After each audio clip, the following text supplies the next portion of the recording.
And when it comes to worship, I want you to understand something.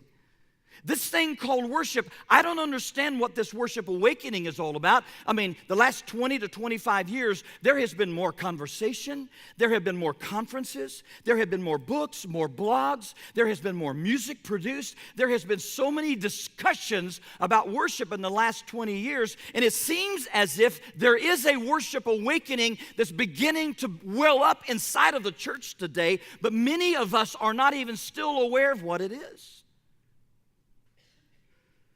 I can tell you this, it's not about music. It's not about becoming contemporary or modern. It's not about cultural awareness. It's not about being cool, hip, or with it. It's not about misty-eyed intimacy with God where people are sitting around in a holy huddle and they're oming with one another, singing kumbaya to God. We're not talking about that kind of worship experience, not necessarily. But I can tell you what it is about.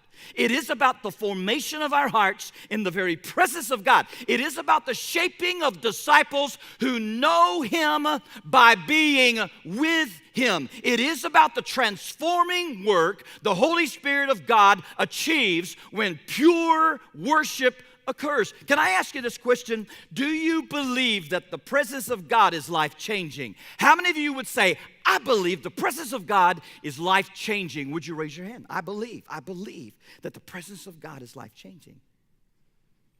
Watch this.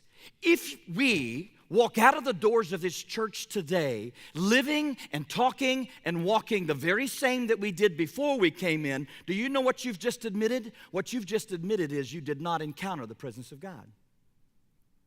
Because what you have just said is that the presence of God is life-changing. The presence of God breeds spiritual transformation. In other words, once you come into the very presence of God, we do not live the same. We do not talk the same. We do not walk the same. Everything is different once we enter the presence of God.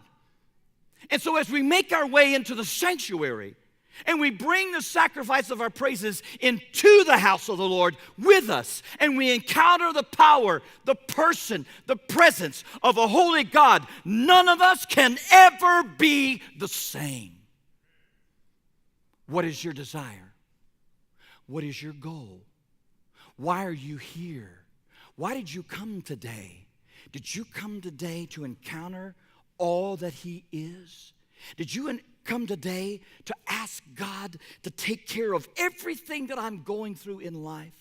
And then when I walk out of here, having been in His presence, there's a countenance that will radiate upon our faces like Moses when he came down off the mount. And everywhere we go, every place that we go, every person that we come in contact with, they're going to see some sort of a countenance, a radiance upon our faces because we have been in the literal, actual, awesome presence of holy God.